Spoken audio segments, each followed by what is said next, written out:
Samantha Fox. You welcome, baby.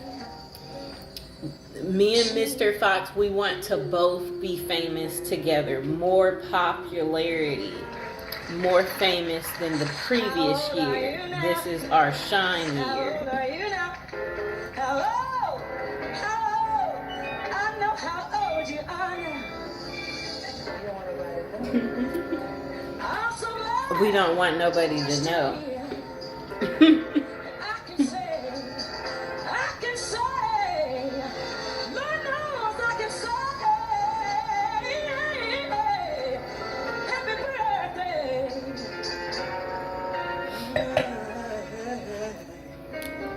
Happy birthday to you.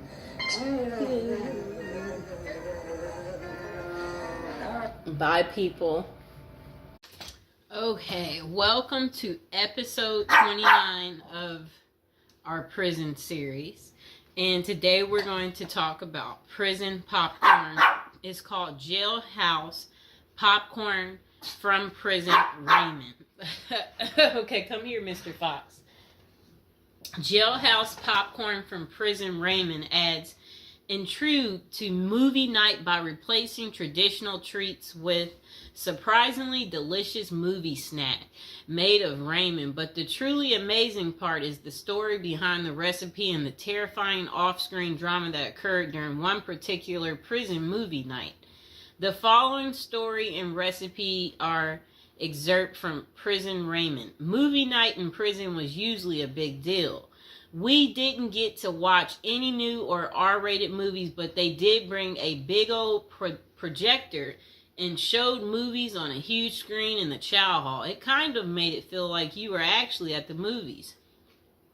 One movie night involved some famous people, but not actors. A vicious hit was carried out by members of the LA gang, the Crips. There was a guy in the prison who was a member of the rival group, the Notorious Bloods. You could tell this was a planned hit by the precise mechanics and the execution. And now would be a good time to like the video, subscribe, and share my video. Don't forget to check out all the other prison series episodes. Episodes 1 through 20, and go ahead and check out our newest and our latest episodes too. Now let's get back to it. The projector was set up and the guys were in a pretty good mood, but just as the lights went out, the movie began. The soundtrack kicked in and got loud. That was the cue. Right next to me there was a sudden movement and I saw the guy I knew to be a Crip. But his hand over his blood's mouth was as he simultaneously sliced his neck with one smooth, quick motion. Before the lights came on, the assassin was out of the chow hall, nowhere to be seen. That night, nothing that happened on the screen matched the drama around us. Jailhouse popcorn. Here's the ingredients. 1 pack of chili flavor Raymond. Note, chili flavor Raymond is best for this recipe. Other flavors just don't do it. So Jailhouse popcorn ingredients. 1 pack of chili Raymond flavor. Note, chili Raymond flavor is the best for this recipe. Other flavors, they just don't do it. Okay, so the instructions. Crush the Raymond in the wrapper. So if you got Raymond noodles, you just bang it up, crush it up. Open the wrapper, one end only, and take out the seasoning packet. Take that out. Sprinkle the seasoning into the crushed Raymond. Close the bag and shake it until the seasoning is distributed. Okay, so this is what you do. The instructions to make Jailhouse popcorn. Instructions. Crush the Raymond in the wrapper. Then open the wrapper on one end only and take out the seasoning pack. Sprinkle the seasoning onto the crushed Raymond. Close the bag and shake it until the seasoning has distributed throughout all of the Raymond. And that pretty much is how you make Jailhouse popcorn. I hope you guys enjoyed the video. Please like, share, and subscribe. Welcome back to our prison series. We are on episode 40, people. We're getting up there. Okay, so what's Christmas Day like in a high security prison? And this is coming from someone that spent 21 years in prison. So, they said, of course, Christmas in prison isn't like Christmas out there in the real world. But at the end of the day, it's still Christmas, and the effort is made at some institutions to make inmates feel the holiday cheer. The person said during their 21 years of incarceration at 7 different federal facilities, they witnessed the whole spectrum in regards to what inmates and staff were willing to do during the holiday season. A lot of inmates didn't care. It was just another day on the calendar to them. They were more interested in gangs and drugs and politics and making moves. The same with the staff. Some correctional officers and administrative officials could care less. They were there to do a job, and Christmas didn't come into the equation. But Christmas in prison can be special if the staff and inmates cooperate to make it so. Prison life is bleak and stark. Even the hardcore convicts need a little Christmas spirit. It helps to lighten the mood, let everyone relax, and even put their guard down for a minute. The following is what I experienced at the various institutions I was housed at during Christmas time, and how it differs from the life on the outside. It was never super special, but it helped to break the routine. And okay, so then they said presents. Getting presents in prison is frowned upon. You always hear the stories of the XX predators putting candy on the new inmate's bed. And if that new inmate takes the candy, well, you get the picture. Anytime someone gives you something in prison, it immediately makes your radar go up. Like, what is this dude's angle, or what is he after? That means there is no secret Santa or gift exchange in prison. A secret Santa present on your bunk might mean someone is trying to make a move on you in a way that you might not want. If someone did that to me, I would be out on the tier trying to find out who it was so I could beat them up. And now would be a good time to like the video and to subscribe to the channel. Are any of you out there going to be in prison for Christmas? Or know somebody who's in prison for Christmas? Maybe put some money on their books so they could get some candy. Okay, but saying all that, the staff does give out Christmas bags every year, and that is a big event. It's a big bag of candy with Reese's peanut butter cups, Hershey's chocolate bars, honey buns, grandma's cookies, and much more. Yum. Honey buns, grandma's cookies. Okay, so a nice bag of exclusive items that you don't normally get. As soon as the staff gives out the bags and then unlock the doors, it is a pandemonium on the tiers as the block turns into the New York Stock Exchange. And everyone is bartering their items, trading them off and selling their bags. I've seen prisoners trade cigarettes and drugs for Christmas bags. Everything in prison, even Christmas bags, becomes currency. Wow, people. Okay, so relatives. The only time you see your relatives in prison is out on what prisoners call the dance floor, the visiting room. All bureaus of prison facilities have visited on Christmas and all the other holidays, but the visiting rooms have limited space, and it's not like everyone's relatives are coming to see them. Okay? Only the lucky few in prison get visits on Christmas. For most inmates, the only time they see their relatives at Christmas is when their family members are locked up with them. I had a few visits on Christmas, though. There is usually a tree with presents under it and an inmate photographer so that you can take pictures and document your holiday visit with your family. Deep in the neither world of corruption and violence, the only thing is that if you hit the visiting room at Christmas, then you usually miss the holiday meal. But that's normally cool because on the dance floor, you can get all types of exclusive items out of the vending machines that you don't normally have access to. So it's a double bonus. You see your family and eat good, at least by prison standards. So then this person said, prison life is bleak and stark. Even hardcore convicts need a little Christmas spirit. And then the next person said, dinner. The Christmas meal is big. It's one of the only times of the year where the chow hall actually makes an effort to give you a decent meal. There will be corn, stuffing pie, and big Cornish hen. They fill your tray up to capacity and you are allowed your feast. Isn't that good? But the big feasting comes afterwards as the kitchen workers smuggle everything that isn't chained down back to the units. Later that night after Christmas meal, you can get pecan pies, ice cream, and more Cornish hens back on the unit. Isn't that really good? That sounds beautiful. Now would be a good time to like the video and to subscribe. Comment below if you like me doing this prison series and you want to continue to hear more. Okay. So games.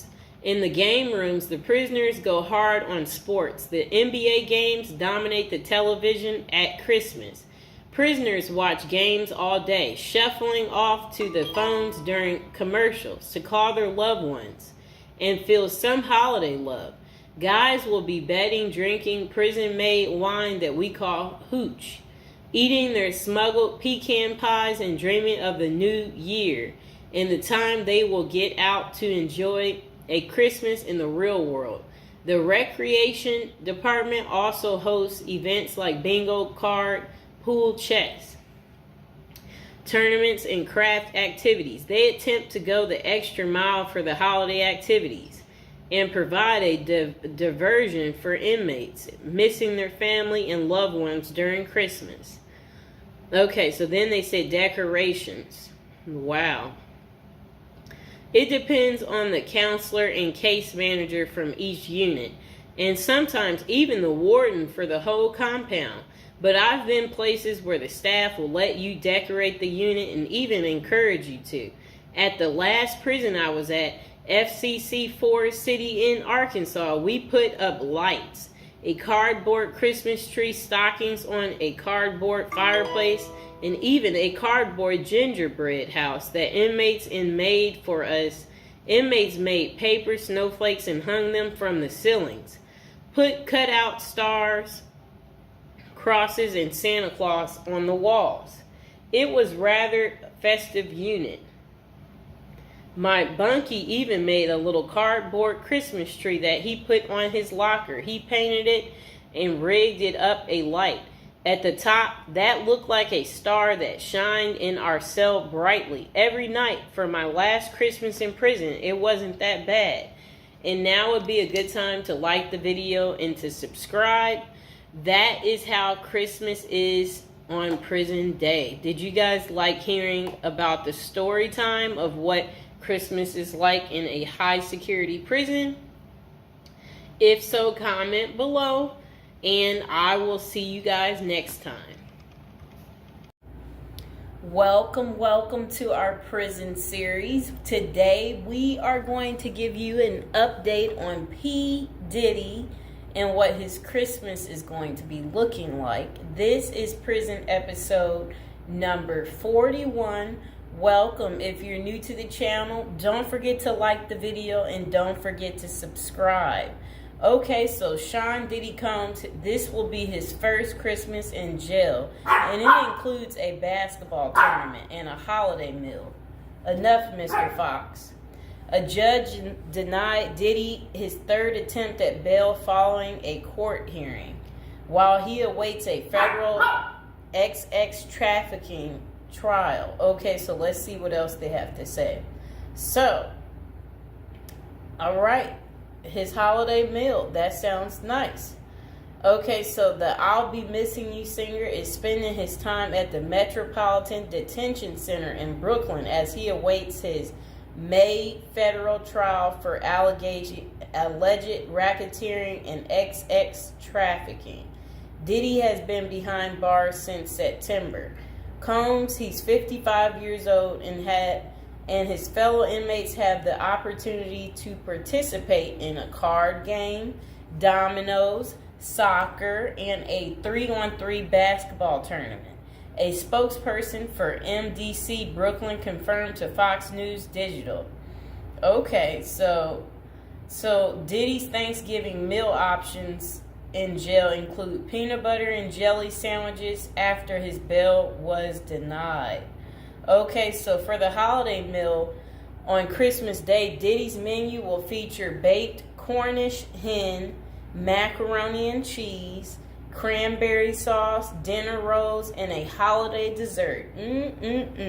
Just sounds too good, people. However, the lunch option is subject to change. Aren't we excited for Diddy? He's going to be eating so good, okay?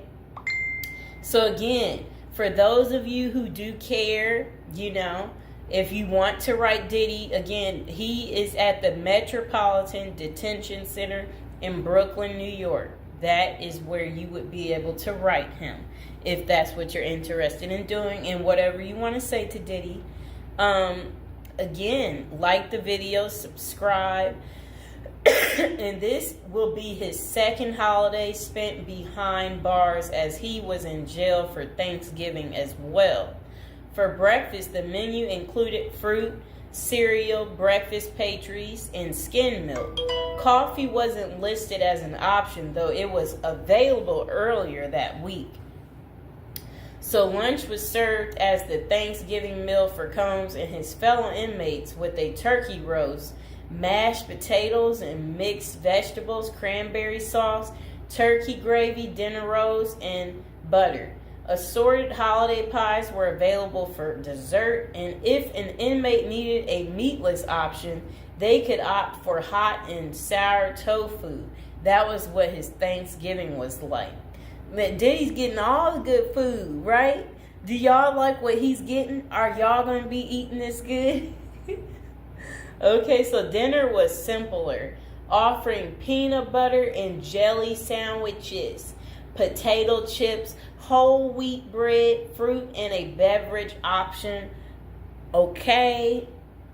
So Diddy also spent his birthday November 4th at the Metropolitan Detention Center this year. Yeah. And for his meals on his big day, breakfast was the same, while lunch had a pasta option and a salad. That does sound kind of good. And dinner provided either chicken or tofu fried rice. Why is he eating this good, people? Why is Diddy eating so good? We don't want Diddy eating like this. We want Diddy to have like butter bread, and then butter bread next to butter bread. and burnt up hot dogs. We want him to have burnt up hot dogs. That's what he should get. We want him to get stale potato salad, and then spoiled rice, right? Like stuff like that. For the homeless guy I talked to the other day, he hated spinach, so maybe that's what they need to give him. Give him some spinach. I don't like beans, so feed Diddy beans. So he can be on the toilet all day, right, people? And again, now would be a good time to like the video, subscribe to my channel. Okay, so Combs was charged with racketeering, conspiracy, and trafficking by force, fraud, and corrosion, and transportation to engage in prostitution in an indictment unsealed on September 17th. If found guilty, he may face a minimum of 15 years behind bars or a maximum sentence of life in prison. What do you think it's going to be, you guys? So, Sean Diddy Combs pleaded not guilty in September, and a judge set his trial date for May 5th. So mark the calendars, y'all, for May 5th so you can see what's going on with Diddy. Is he guilty? Is he not guilty? We're going to have to wait and see. So authorities say Combs ran a criminal enterprise through his businesses, including Bad Boy Entertainment, Combs Enterprises, and Combs Global, among others. He used firearms, threats of violence, verbal and emotional, physical, and lots of other abuse to fulfill his sexual desires, according to the unsealed indictment previously obtained by Fox News Digital. The disgraced music mogul has fought to be released from jail pending trial 3 times, and his most recent attempt, denied, was on November 27th. Diddy had offered up $50 million to wait for his trial from his home on Star Island, but prosecutors insisted that the musician was a threat to witnesses and victims. Okay? So I hope you guys understand why his bail kept being denied. So again, this is Diddy's first Christmas behind bars. How do you think he's taking it? Do you think he's made friends yet in prison? Do you think he's concerned about our friend Jay-Z, or do you think he doesn't care? Or do you think he's going to speak about something, letting us know what's really going on? So I will see you guys next time. Please like, share, and subscribe.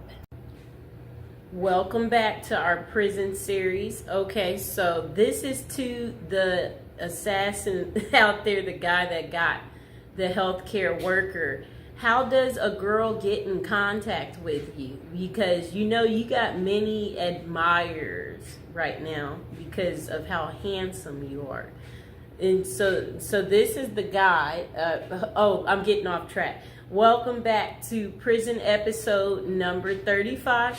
Again, we're talking about a criminal today, a sexy criminal. Okay, do you see this guy right here? All right, I would much rather be going out on a date with him than this guy right here. Okay? Yes, that guy right there, he's not as handsome. The guy that assassinated him is so much more handsome. And it would be like if someone is like, if he's asking you, if you happen to bump into the guy that assassinated, you know, the CEO on the street, and he asks you out on a date, or he's like, hey, could I hide at your place? You know what? He's so handsome that you would just be like, okay, you know. So what do we really like about this guy? Look, he's young too. He's young. This guy, he's old and he's deceased, okay? One's alive. That's what we like about that guy. And one's not, okay? And, you know, the deceased stink, if we can be real about this situation. Yes, so one is handsome and one is not handsome. Do we need to waste any time there on why you would like to hang out with the guy that, you know, I'm just saying, you know, I'm pretty normal. I know some of you might be afraid to talk about how attractive the guy is that they're in search of. But, you know, if they capture him, what we have to say is this. At least we will be able to write him letters. And, you know, we'll be able to keep track of him. But you have to remember, you know, he's single right now. We know that much because, you know, if he was married, then I can only imagine, you know, his wife would just naturally come forward and be like, that's my husband, you know. So we know he's single. So that's good news for us ladies, okay? You know, but I mean, well, let's not fight over the guy, you know. We hope that they get him, because when they get him, then we'll be able to write him, right? And yeah, we imagine that he has so many admirers. Yeah, so one of these guys is a coward and one is not. That's pretty much all I have to say about that. Now would be a good time to like the video, to subscribe. Is there anybody else out there who's just secretly admiring this guy right here and you too want to get in contact with him and you're just thinking, where are you? We want to see you. You know what I'm saying? So, or is it just me? Am I tripping? Am I the only one who finds him to be handsome? I mean, if you're out there, dude, and you're watching, a lot of people like you, okay? If you didn't know. So please like, share, and subscribe. Welcome back to our prison series. This is episode 45, and today we're going to talk about Rikers Island. So this is one of the most notorious prisons, and it's located in the East River between Queens and the Bronx in New York City. And also it's where Luigi Mansion is going to be going. Okay, so it's named after Abraham Riken, who bought the island in 1664. The land was eventually acquired by the city in 1884, and a jail was established in the 1930s. The complex covers about 413 acres, and it's at its peak housed around 10,000 inmates, making it one of the world's largest correctional institutions. A diverse inmate population is held inside Rikers, and most prisoners are there temporarily awaiting trial, serving short sentences, or awaiting transfers to other facilities. Rikers Island is notorious for its harsh conditions, including violence between inmates and involving guards. Reports of abuse, neglect, and corruption among staff have been frequent.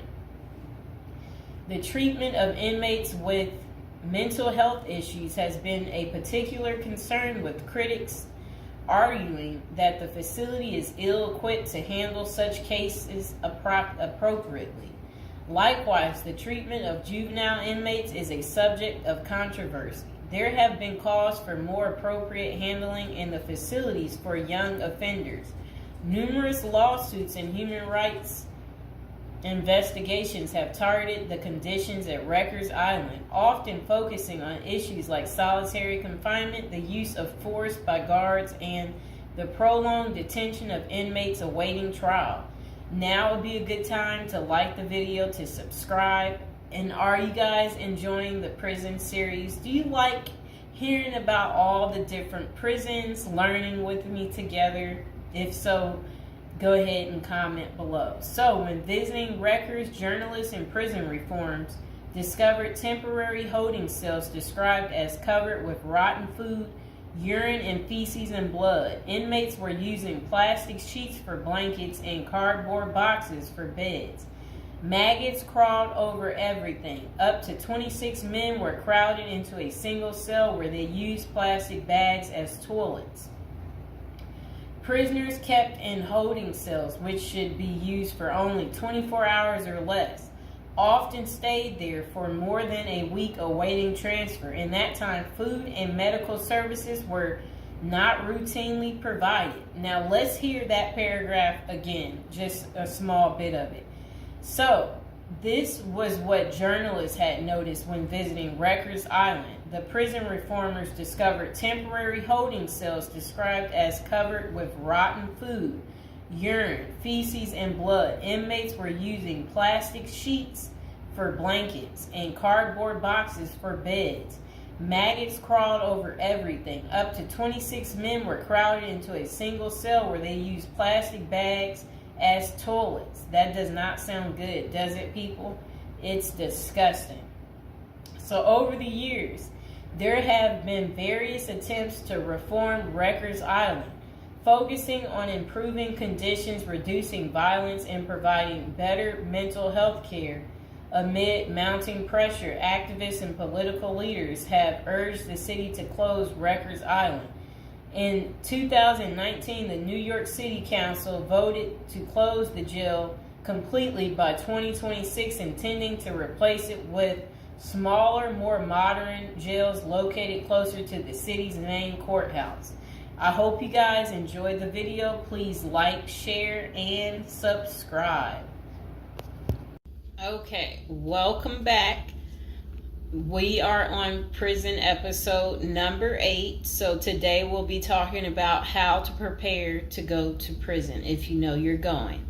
So prison is all the rage in Hollywood. We've all seen Oz, the Shawshank Redemption. Orange is the New Black, and Con Air. Their creators got some of the facts right, but they don't tell you how to prepare for prison, do they? If you're going to prison, our goal is to help you in your preparation for incarceration journey. So that's what we want to talk about to help you out.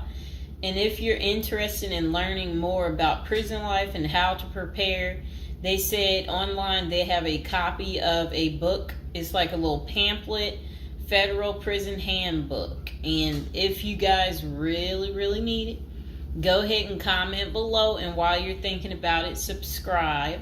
And I should be able to include some type of link below to hopefully help you. I hope I don't forget to put it down below. Or consider hiring Zukis Consulting Group to assist you in preparing for going to prison. Whether you will serve 6 months or 6 years, the tips discussed below will help you prepare for your time in prison. You can also book a free initial consultation to speak with a prison preparation coach today. For those with little experience with the criminal justice system, the notion of time behind bars can feel overwhelming. It can feel as though there is nowhere to turn, and any information you read online seems to contradict other information you've seen. We've included useful basic information below on preparing for prison to cut through all the misinformation. So they had created, it looks like a table of contents. So I'll read the table of contents. How to prepare for prison. Going to prison. Steps to successfully prepare for prison. Learn about federal prison. Federal prison facilities. Minimum security prisons. Federal prison camps. Low security prisons. Medium security prisons.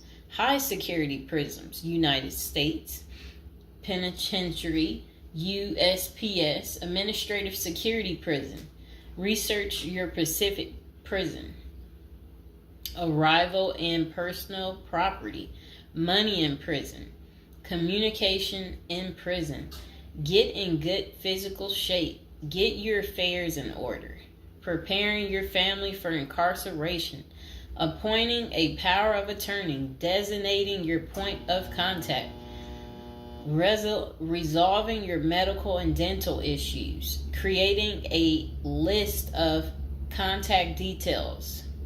Authoritative information about going to prison. Life in federal prison. Stay out of prison politics. Keep yourself busy. Wow. Find purpose. Stay clean. Avoid discussing your charges. Learn the rules. Be polite and respectful. Have a good attitude. Don't struggle with how to prepare for going to prison. We're here to help. If only Diddy had this. Okay, so now let's get into how to prepare for prison.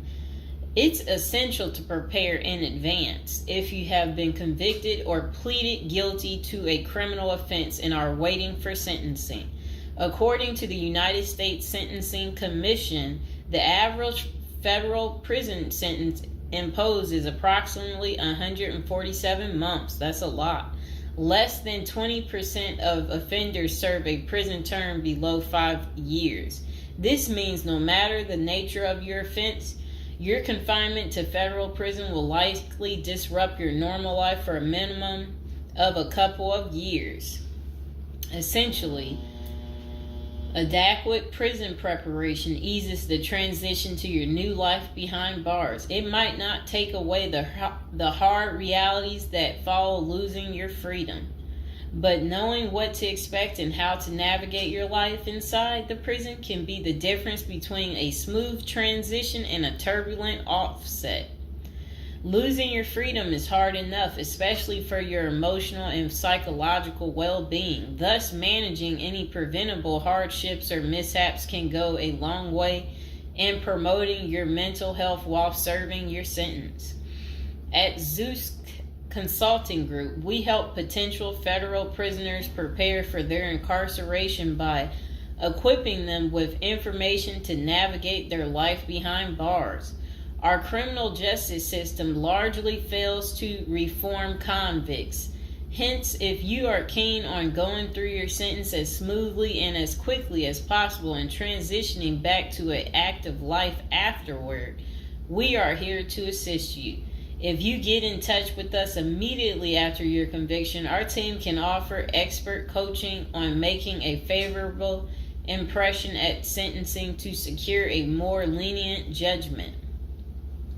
In addition, we coach our clients on how to live a meaningful life during confinement by cultivating their abilities, keeping them out of trouble, and developing an excellent record. These are essential factors that can enhance your overall life in prison and improve your chances of serving a shorter sentence.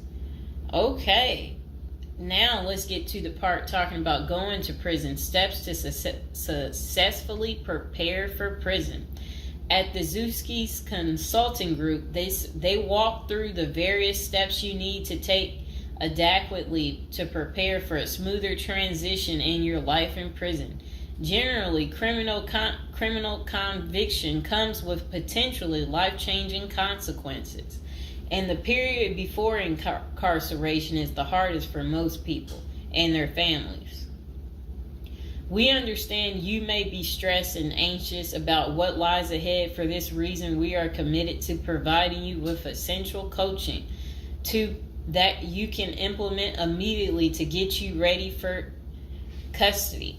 Let us take a look at some of these preparing for incarceration tips. Learn about federal prison. Depending on the nature of your offense, the court might order you to self-surrender, or you may go into the custody of the U.S. Marshal Service. Whichever way, you need to arm yourself with knowledge on what to expect in the federal prison you report to.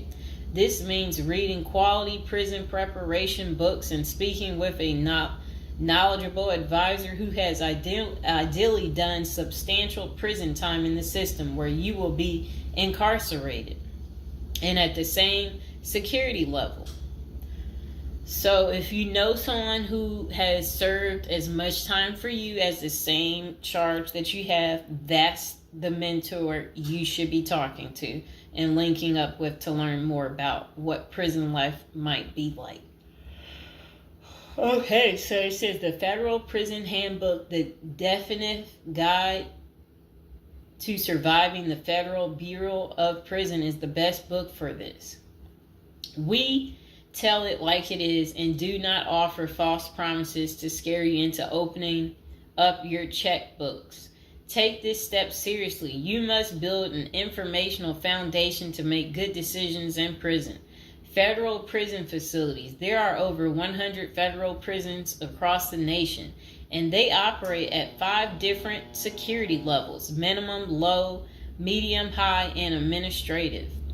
The security levels are determined by features such as security barriers, presence of external patrols, detection devices, guard towers, type of inmate housing, cell or dormitory, staff to inmate ratio, internal security measures. Below is a rundown of the features of each of the security levels.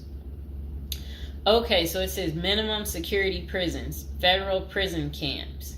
Dormitory housing, low staff to inmate ratio, limited or no perimeter fencing, work and program oriented. Prisoners with less than 10 years remaining plus minimum violence history.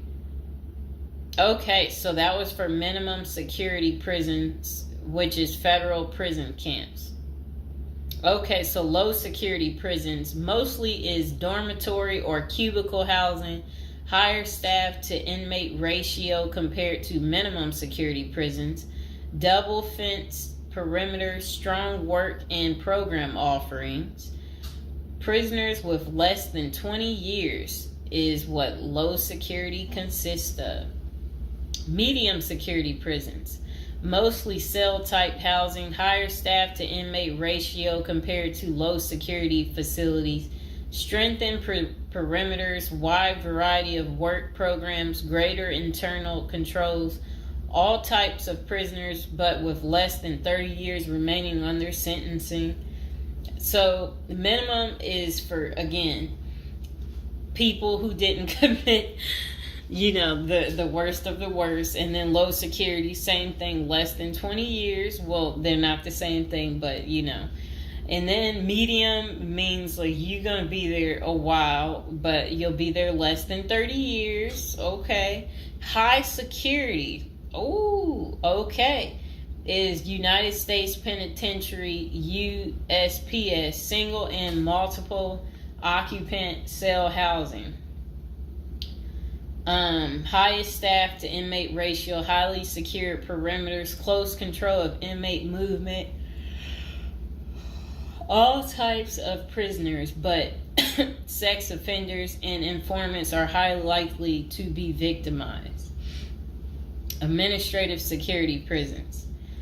Administrative security federal prisons have special missions, for example, pre-trial offender detention, treatment of seriously or chronically ill offenders, confinement of escape-prone, violent, or extremely dangerous inmates.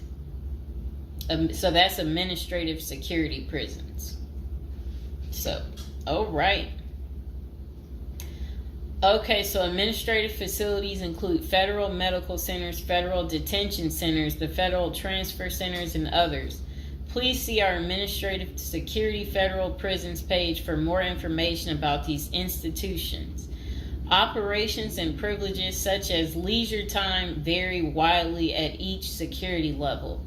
At the Zuskis Consulting Group, we can help you understand the implications of being held in any prison, regardless of the security level. But generally, through the Federal Bureau of Prisons, BOP, ultimately decides where to confine you.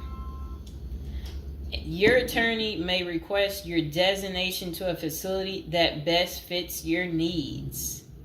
Okay, just a moment.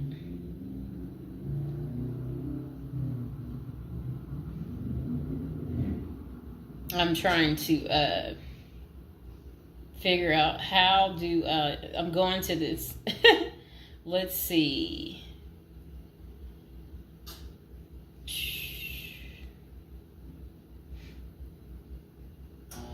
Know why I keep getting these numbers calling.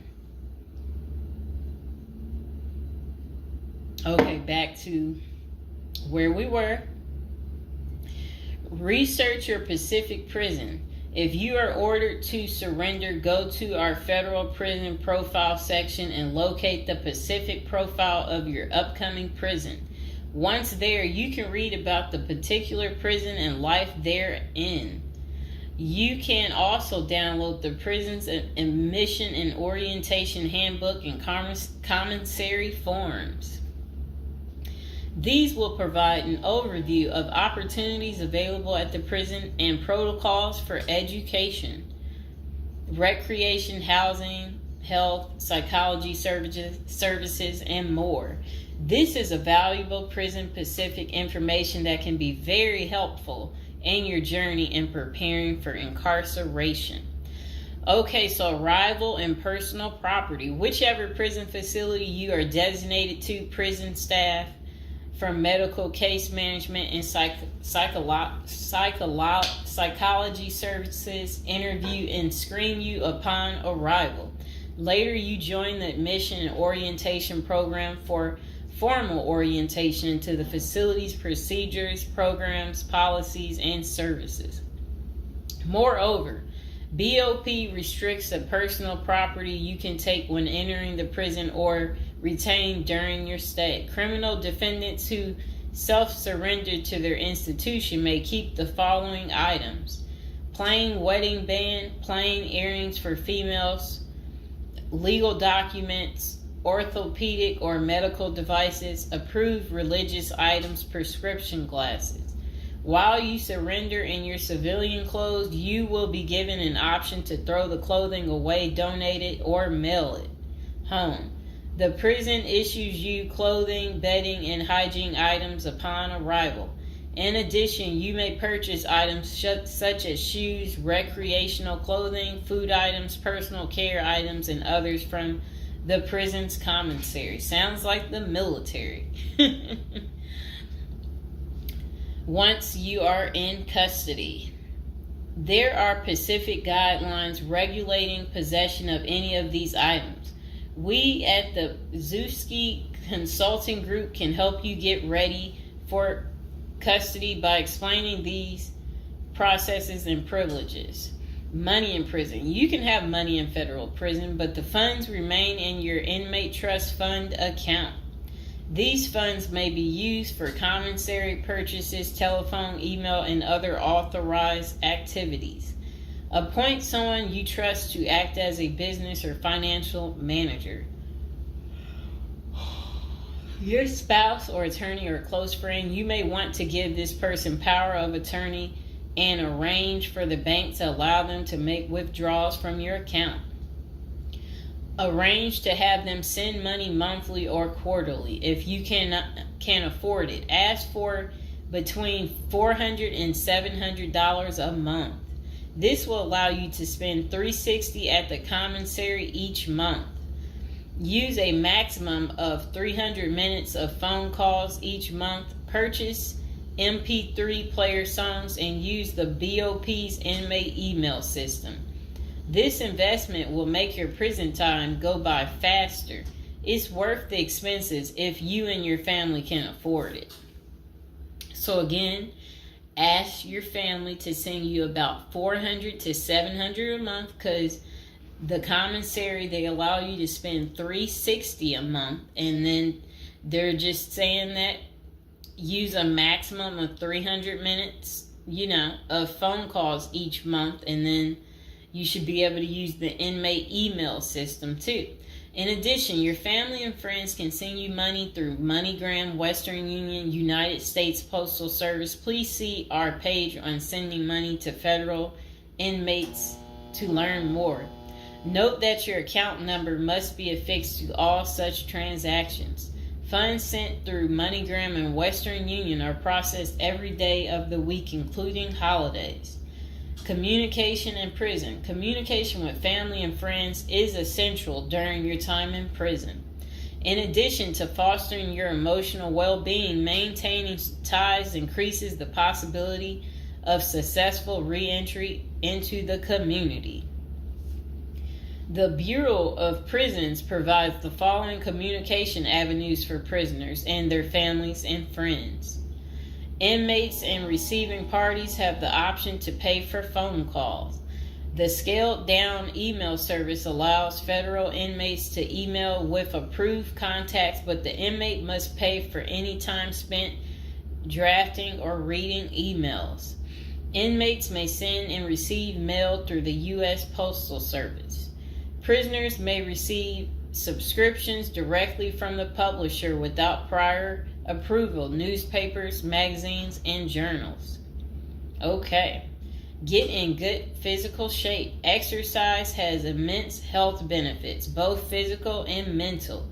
It is normal to get depressed as you contemplate preparing for incarceration.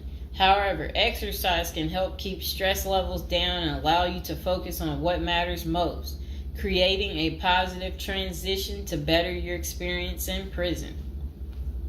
You will have plenty of time in prison to develop good fitness.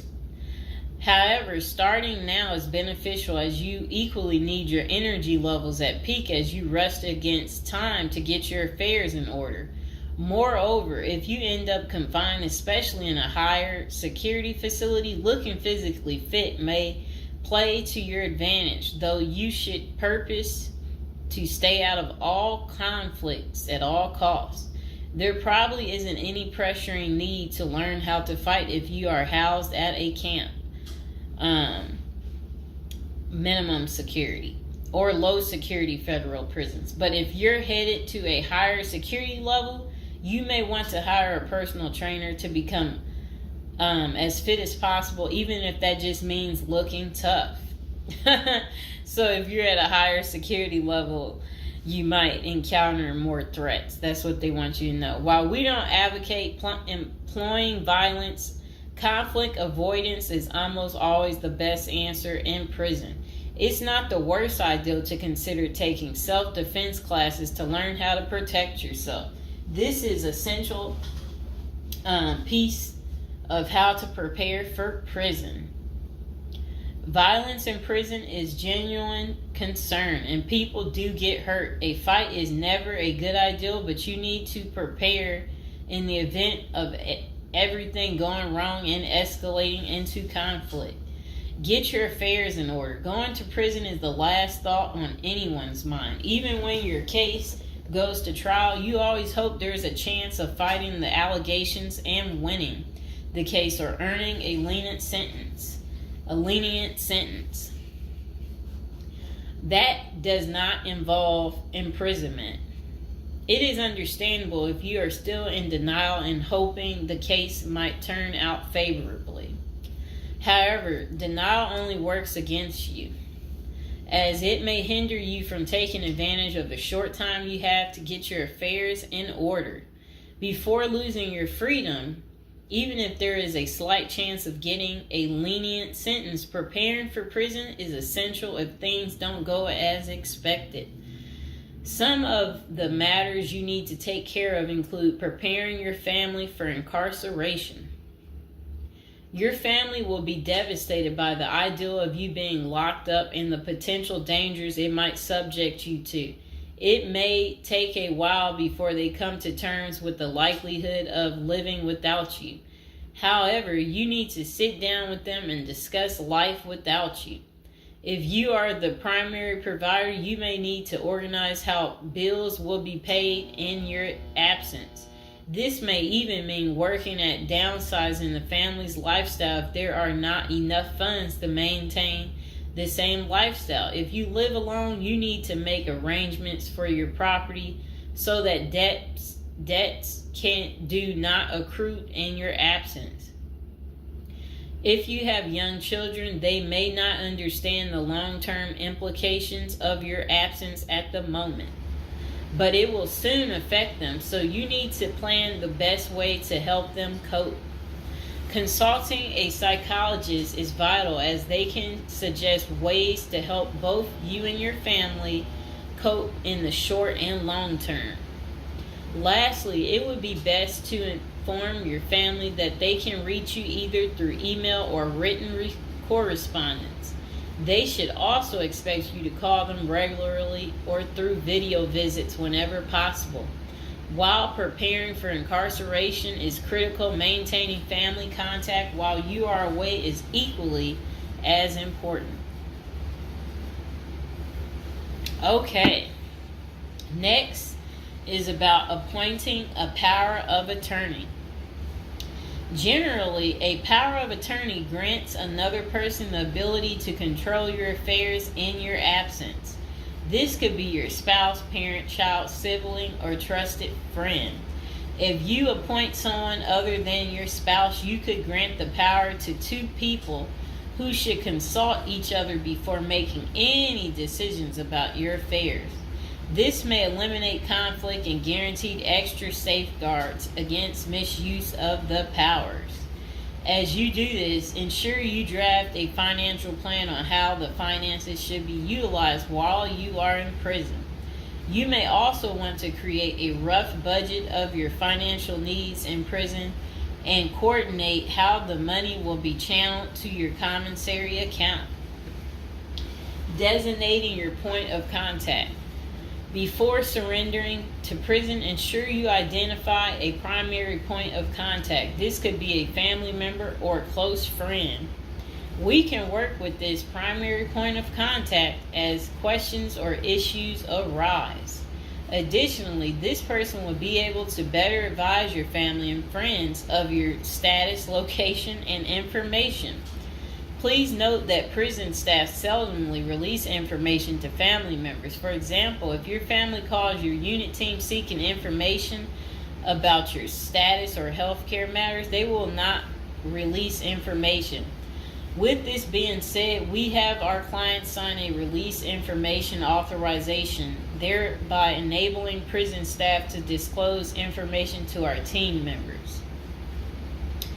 Next says resolving your medical and dental issues. Medical and dental services are available in federal prisons. However, they may not match the standards of your current providers. Care is often substandard, slow, and usually not forthcoming. This is a crucial element in preparing for prison. You will do yourself a big favor by dealing with this now and not waiting until you are in prison. If you have pre-existing medical and dental issues, get an evaluation from your doctor before surrendering. Likewise, it can be a very good idea to update your glass prescriptions and resolve any dental matters before surrendering.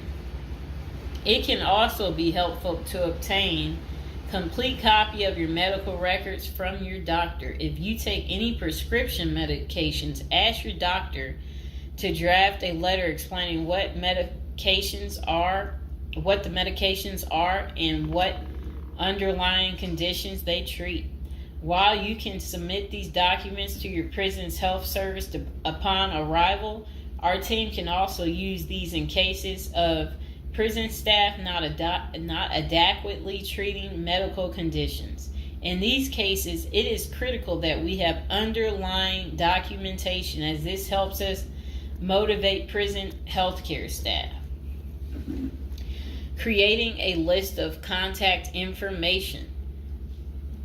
Before going to prison, prepare a list with contact numbers, mailing addresses, email addresses for all the people you may need to contact during your confinement. This way, you will not get stranded whenever you want to contact a particular person.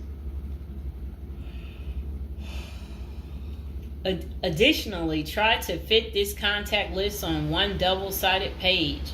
Many receiving and discharge officers will allow self-surrendering inmates to retain this page.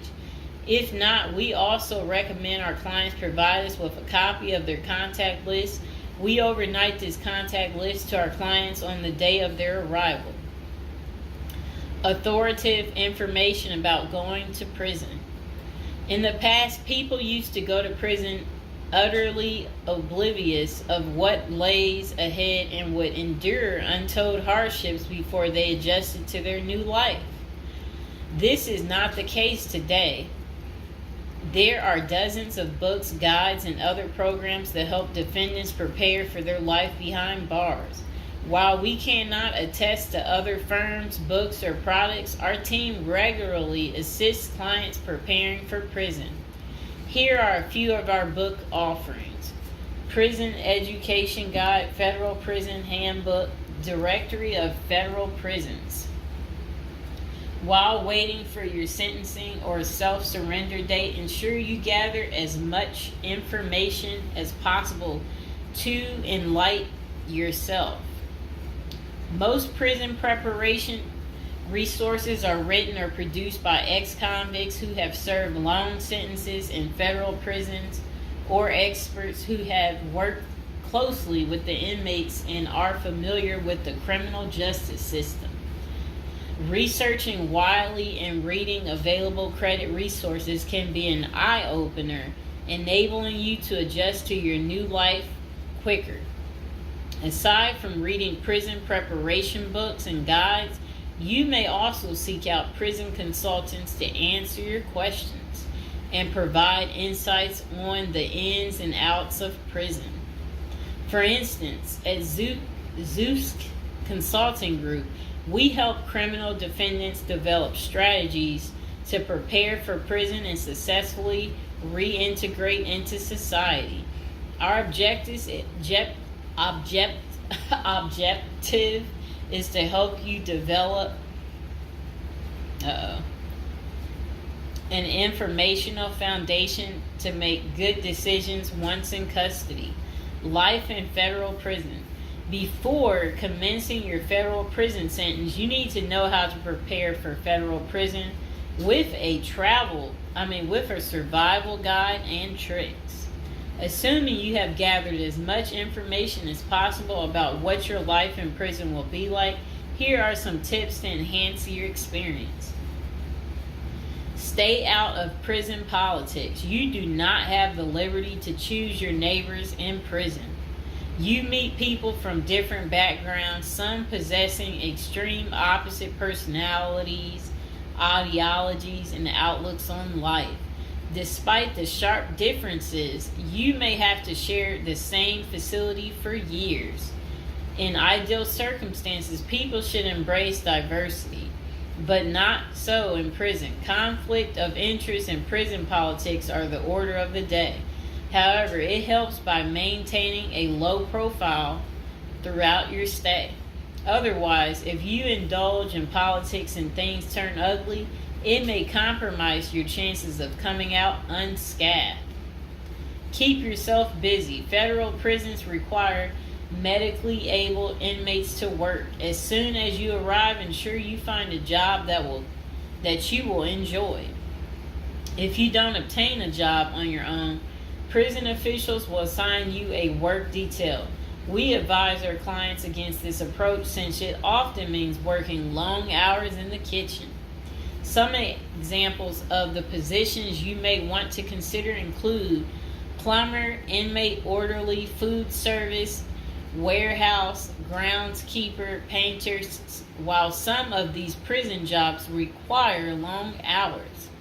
Others are no-show jobs where you sign your name on a sheet and leave. While federal prisoners are paid for their work, wages tend to be meager.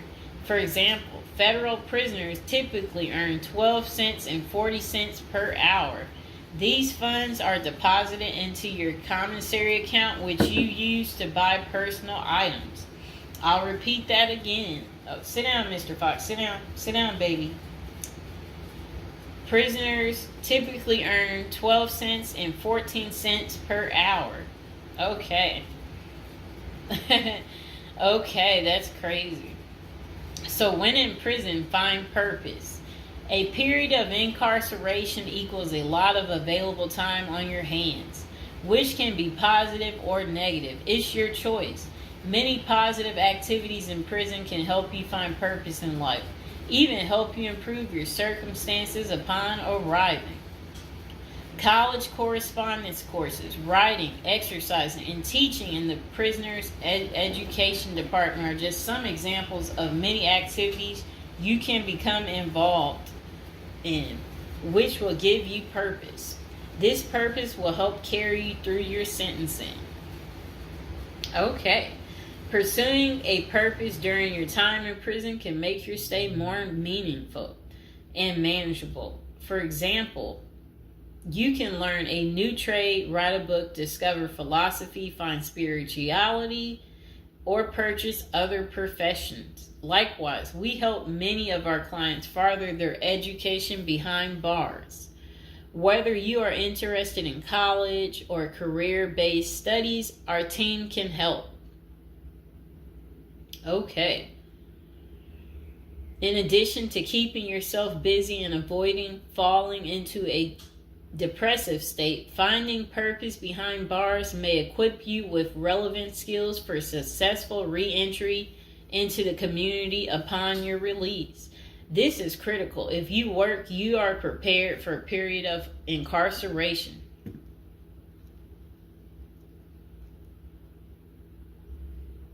So, yes, that's very critical. Thinking through potential activities is a critical step in figuring out how to prepare yourself for jail. How you find purpose is up to you. One of our clients, a doctor before his incarceration, spent his time helping those who need physical therapy. Find something that works for you. It is a good idea to put a plan in place so you can focus on the day of release from the time you enter. Avoid discussing your charges. When first entering prison, many inmates receive the prison 411. Other inmates want to know who you are, your criminal charges, your sentencing, and other relevant information. Whether someone tries to bully this information out of you or a friend in prison asks, do not fall into the temptation to disclose your case details. Many things can go wrong if you do so. For instance, a fellow prisoner could make a deal to serve less time in exchange for the information, especially if the details are incriminating. Also, the nature of your crime might cause you to be victimized, especially for sexual-related charges. Please contact us at the Zeus Consulting Group if you are concerned about these types of disclosures. We help clients charged with all manner of criminal offenses develop a strategy for addressing these sensitive matters. This is especially important for clients charged with sexual offenses or who have testified against others for a sentence reduction. Stay clean. However tempting the ideal of using drugs in prison may be, you should steer clear of them. This is a key area for in-prison conflict among fellow inmates. Likewise, inmates caught drinking alcohol or using drugs are often severely sanctioned. While this can be an appealing avoidance avenue, especially when struggling with depression, this is not the answer. Our team can help you develop better coping mechanisms.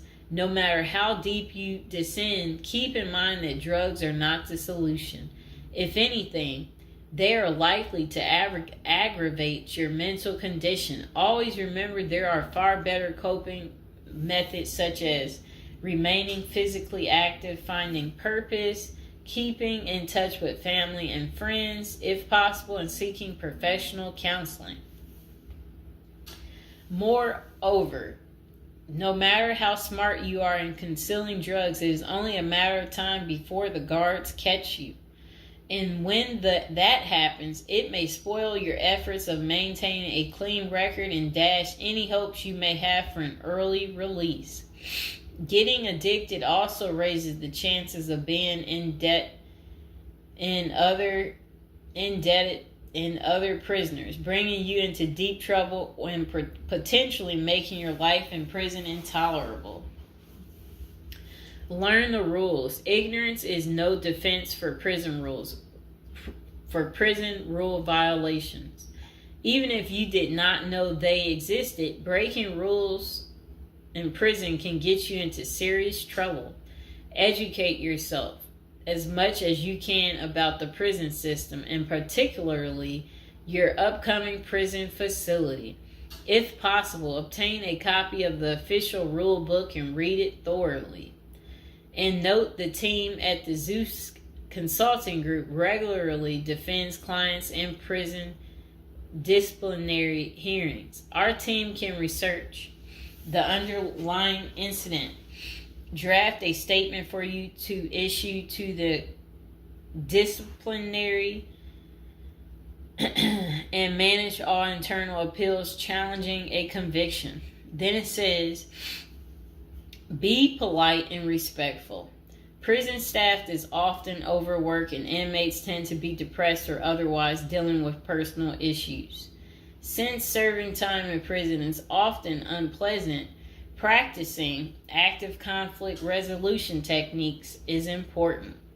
Tempers are likely to flare quickly, and you do not want to step on anyone's toes. As a general rule, being polite and respectful is the best way to survive in prison, while reducing headaches and other interpersonal conflicts. Even when a staff member is unreasonably demanding, avoid engaging in actions that might make them feel challenged. Being polite and respectful can go a long way to making your time more manageable.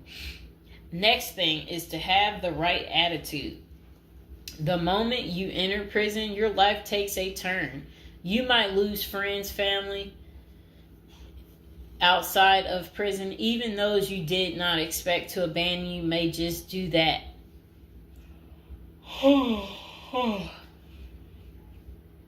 You are pretty much on your own inside prison.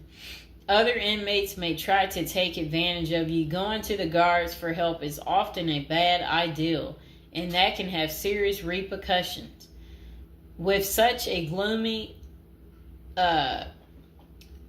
situation, you need to polish up your attitude and prepare for incarceration. Having the right attitude can help you surmount the prison reality and build something positive out of the situation. The team at Zeus Consulting Group can help you prepare for the experience to come and plan for the unexpected. Prison time doesn't mean a death sentence, quite opposite. It says if you lost your license because of a criminal conviction, they can help you launch a new career. Okay. So they're just saying basically there's no reason you can't leave prison without a degree or a better prospect for the future. Don't struggle with how to prepare for prison. It says that use the Zeus Consulting Group and let them help you. Okay, because they're basically saying prison is never easy.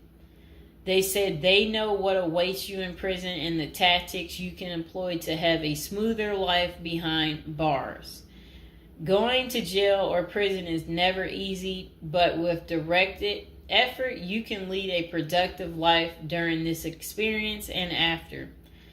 Okay, so that is pretty much how you prepare if you are going to prison. If you've watched this far, type in the comments below this far, and I hope you enjoyed the video. Please like, share, and subscribe. Welcome to episode 2, back on our prison is a retirement plan for seniors. And today we're going to be talking about people using prison as a retirement plan in Japan, of all places. Okay, let's get to it.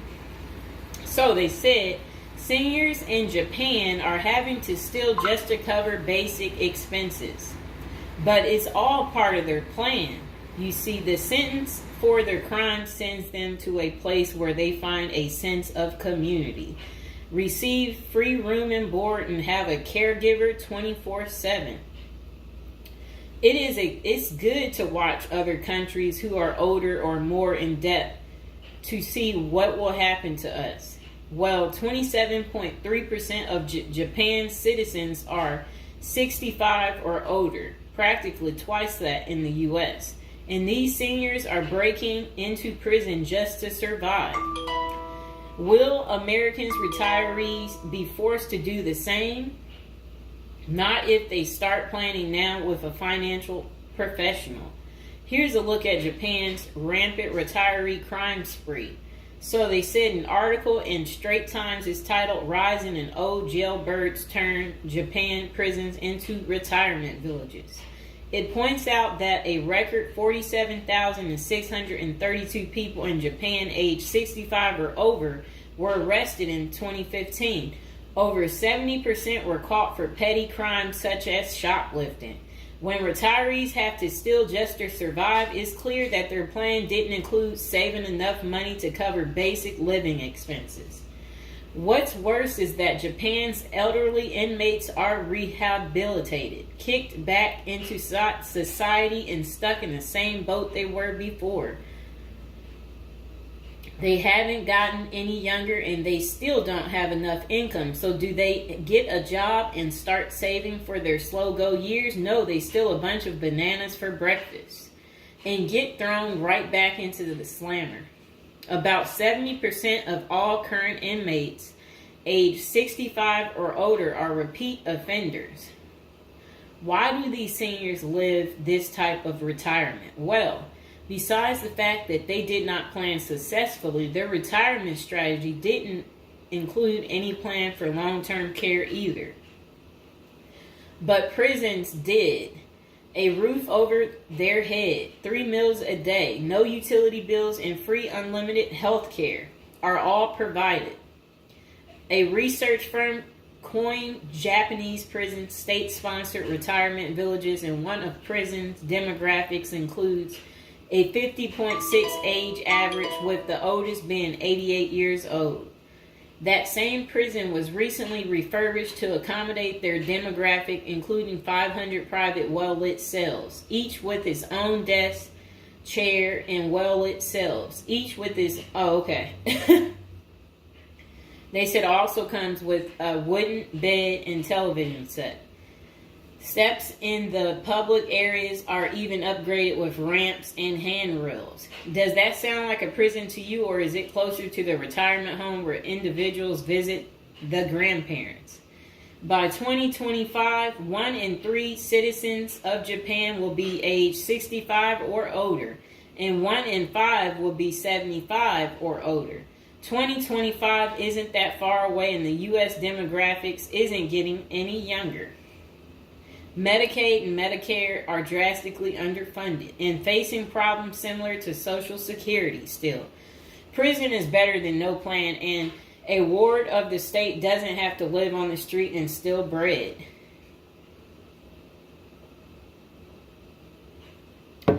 Okay, so that was pretty much the end of that. Do you guys feel sorry for them? Do you agree with it? Is this still your plan, your retirement plan, since you didn't plan? Or is it your backup plan? Is your plan A, plan B, plan C? Well, we will do another video about this coming up. Just be patient, and we will get to it, and we will find out if prison is going to continue to be the perfect place for you to retire. And again, if you're watching from prison or you were recently in prison, don't be afraid to like the video, subscribe, and comment below. Bye. Hello, welcome to our first episode. We're going to do a little storytelling about, prison, different subjects every day. Okay. So now we're going to be talking about people using prison as a retirement plan. It's a little odd, right? But the previous day I was doing videos on like retirement type of situations for people, and I was so shocked. So people were like, they ran out of money, and then they were like basically saying that their retirement plan, since they have no money, is to commit a crime so they can try to figure out how to pay, so because they said they can't keep paying anymore because basically they don't have enough money and they didn't make the right choices when they were younger. Okay, so let's get into people's opinions online talking about prison as a retirement plan.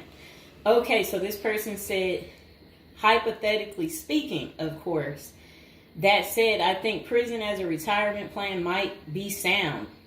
3 square meals, climate control, a bed and medical care, a decent library, assuming hardened criminals don't mess with the old guy, and relatively quiet time to read or write. Interesting. I think you could shop prison systems like you would a retirement home and commit the crime in the appropriate manner. Then this person said, help me understand how prison would be worse than a retirement home or sitting in front of a TV. And they're trying to say, yeah, prison doesn't have the cost. And here's Mr. Fox making his appearance like he usually does. You no longer have to pay taxes or have any costs associated with retirement. You can be completely reckless and not save up money to support yourself in old age, and you can enjoy life now. If you are lucky, you can work in the hobby shop all day making license plates. You can be terrible at that and still get food. You don't have to listen to an old lady nag every day before you argue that you won't be able to visit your kids. How many old people wait hopelessly for visits that never come?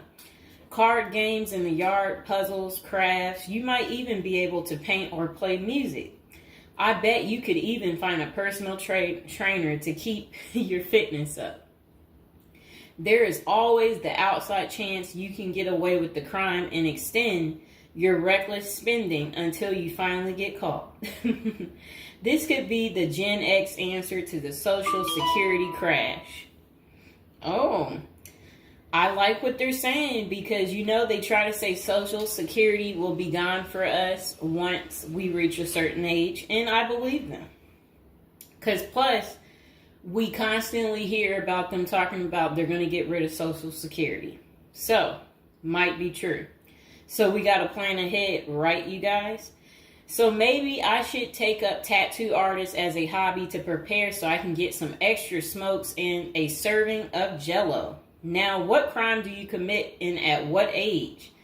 Embezzlement seems a solid choice, but I think you might need a life sentence to make this work.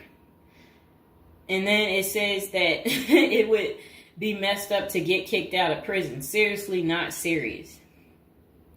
I don't think people get kicked out of prison. I think they get, if they have good behavior, I think they can possibly get out.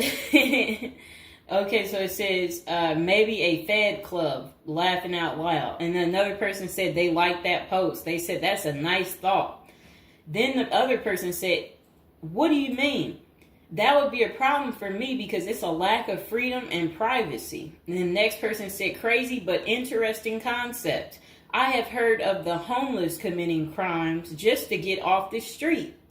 And the courts read right through it and cut them loose. Interesting.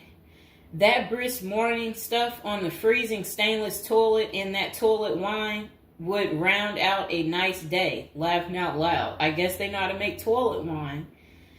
I think I would rather be in prison than homeless. If things were really bad, go on a robbery spree and hide the money for when you get out. Ha ha ha ha ha.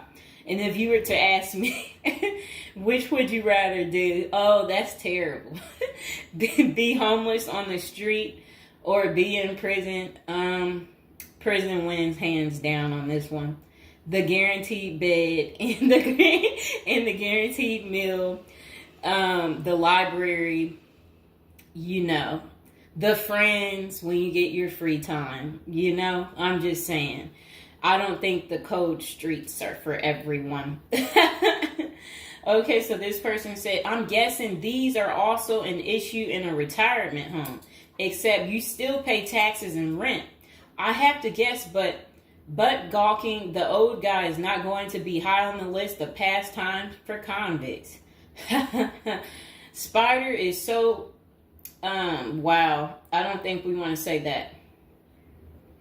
Okay, so this person is talking about people being taken advantage of in prison. So we will skip that part because the way they wrote it was inappropriate.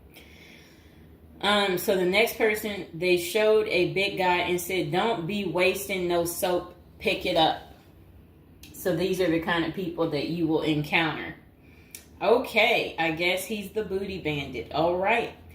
To expand upon this, I would fly to Sweden and then do something at the bank I saw. You know what they was talking about. I saw a documentary on the Swedish prison system. It looked nicer than many retirement homes, laughing out loud. Then this person said, is this like a shining moment like Johnny in the Mountains, laughing out loud? This person said, I retired to a dirt cheap third world location before intentionally going to prison. This person said, I was just thinking that maybe I could piece together a few of my old friends and we could have a crew. Then we all go in together. Book club, card games, and coffee every morning. The crime is going to have to be digital because I'm not thinking in my old age I will be agile enough to carry a lot of loot. And then this person said, isn't that tax evasion, white collar crimes, and a pot grower? Heard they have a sweat lodge and tennis courts. I don't know where they have that. Okay, so we had another person talk about how much they love women. So yeah, they said they don't intend on going. Okay, just a moment. I'm gonna get my water.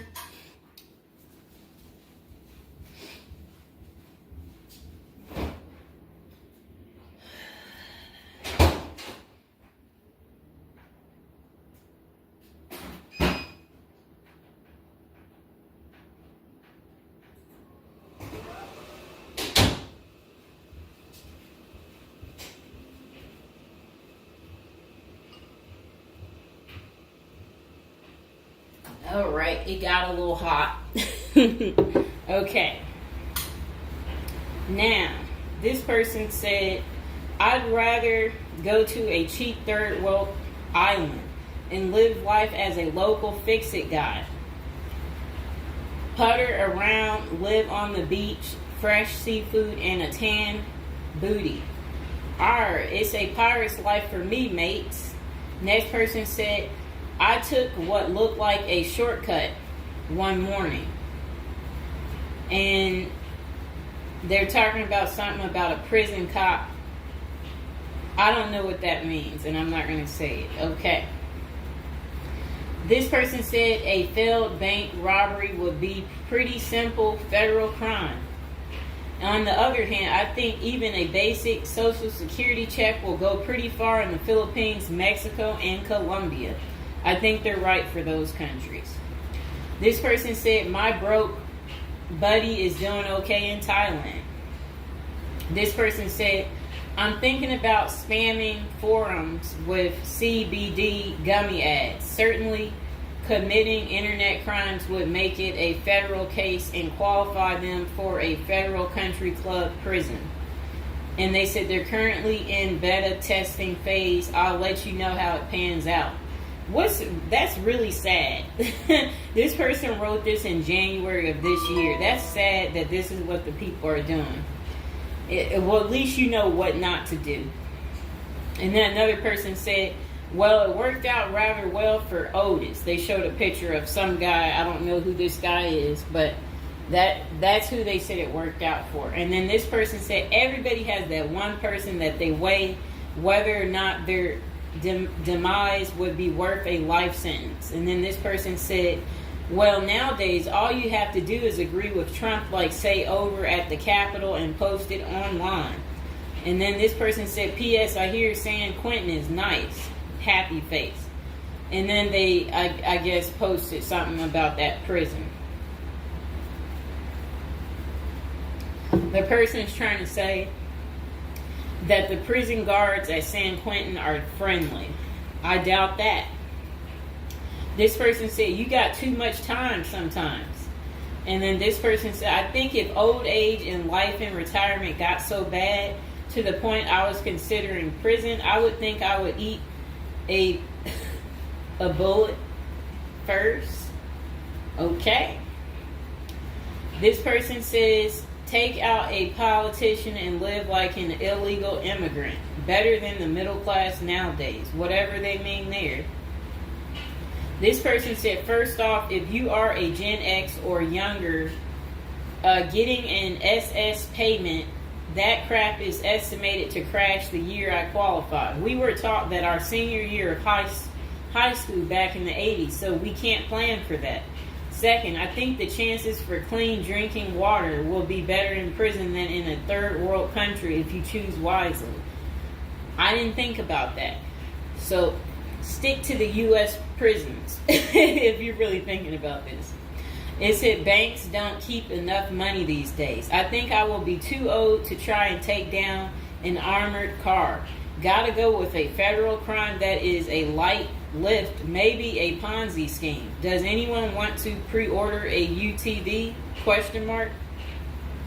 This person said, might want to rethink your screen name if you're going with this plan of retirement. Just saying. Maybe something like Spider or Smiley, question mark. This person said, this is a nice big Ponzi scheme. Throw in some racketeering and evade federal income taxes. Just be sure. Plus you'll have a blast before you get caught. They did a little emoji with shades on the cool emoji. This person said if you land in a California prison, you even get yoga classes, free education, and you have a government-sponsored sex change. So you can end up in a female prison eventually. Rob, we won't say what they said there. Oh, wow. That's really sad what they put. You already know what they said if I stopped right there. Okay, hold on. The next person said, you're going to want federal minimum security. Identifying as a woman would have perks, but you would have to listen to your cellmates for the rest of your life with nowhere to go. This person said, we can tell that some of us have never been to prison now, can't we? And then this person said, only an inmate at RDP. I don't even know where that is. This person said, Social Security won't go away. It will just be reduced by about 25%. Hopefully all these millions of illegals will get work permits and start paying into the system so the cuts won't be needed. We'll still get something, but it will have the purchasing power to get us 2 Jersey Mike sandwiches a week, laughing out loud. Next person said, the unwanted being taken advantage of in prison is a hard no for them. So they don't want to go because they're not interested in being taken advantage of by the same sex. Okay, good reason. This is what goes on in prison. Next person said, I nominate this creep as a test mule for your plan. I always wonder what happened to the creepy banjo kid from the movie Deliverance. This person said, okay, it turned bad. Okay, so we won't read that post. This person said, here's a retirement plan. Go to Mexico, denounce your U.S. citizenship, sneak back across the border, get free phone and benefits, and I hear in Maine you can get a housing allotment and a stipend plus free medical. This person said, one of you guys that works for me is a Venezuelan expat. He and his wife have been building/buying houses in Colombia as investors. Crazy cheap. He spends a couple of weeks down there a few times of the year and doesn't spend squat. Usually the airfare is the most expensive part of the trip. And then this person said, hey, that was my college meal plan. I had about $20 a week. I'd pay a cold Subway sandwich and eat about 2-inch slice a day. And then store the rest in the fridge. And this person said, I have one list that has 2 people on it and another is a page long, whatever they mean there. This person said, only one problem is that Social Security was put in the public fund illegally, so it can never actually run out of money. Of course, no politician wants you to know that.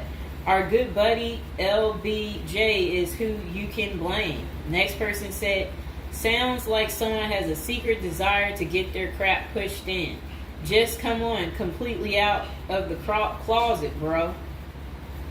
This person said, I worked in that prison. Numerous others as well. There are no tennis courts. Myself and crew were with general population. Inmates actually were on my crew as well. The good behavior guys. The stuff you don't hear about is massive. Daily crap goes down. We got locked in a security armory for hours as a riot/fight started. Literally locked us in for safety. Going through Sallyport down the halls with cells on each side. The more the blood stains from fights, it's not Hollywood. The most scary individuals are actually the guards. A few can be normal or 2 civilians working inside. Most don't separate good and bad humans very well, at least not behind the walls. I made a promise to my family and self I would never do a prison project again. It messed with our heads. You go in at 7 and literally can't leave until 3. No cell, no camera, no eye contact, no talking to inmates. They constantly try to talk to you relentlessly. I saw things in there that I will never leave my mind. I did meet an old lifer. I was taken to the guards' cafeteria for lunch. The cook had been in that same kitchen for 30 years. He was a pretty friendly old guy. He knew he had it good, but hadn't been out of the walls for over 40 years. I have many, many stories, but I don't tell many, especially on social media. Really, it's not worth the risk of telling. The women prison in downtown San Diego is really crazy scary. Many don't know right in the downtown is a maximum prison operated by one of the big business operations. Okay. Series not seriously a good topic. Okay. And we have one more person telling us something. Years ago, I was at my buddy's house. His older brother had just got out of prison. I didn't even know he had an older brother and no clue what he was in for. I remember he couldn't settle down at all, just hanging around in the garage. He couldn't stand still. And it was almost like he was looking to get in trouble. One Friday after work, I swung by to see what was up. The boys were hanging out in the garage, drinking beers. Steve was getting all irritated about something again. Basically nothing. And then out of nowhere, he blurts out, "I ain't afraid to go back. I'm just a punk in a bunk." That's really funny.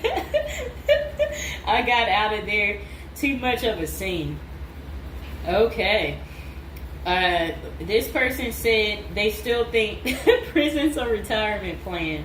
This person said, yeah, big perks. You'll also get, as Jim Jeffrey says, and yeah, so, all right, so that's the end. I couldn't say what this person said because it was very inappropriate. So that's the end of episode 1 for prison as a retirement plan.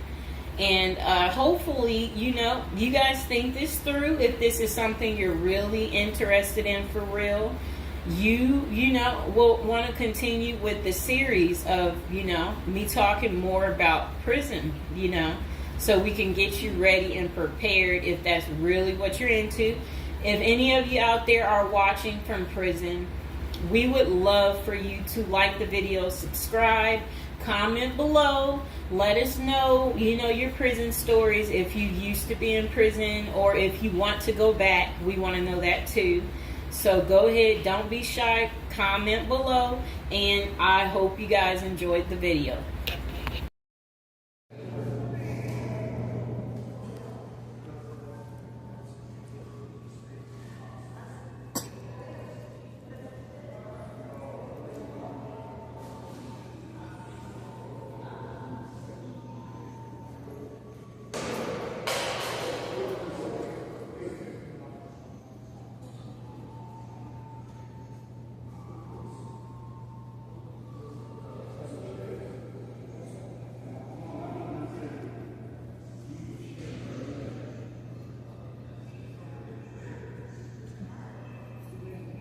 The hand.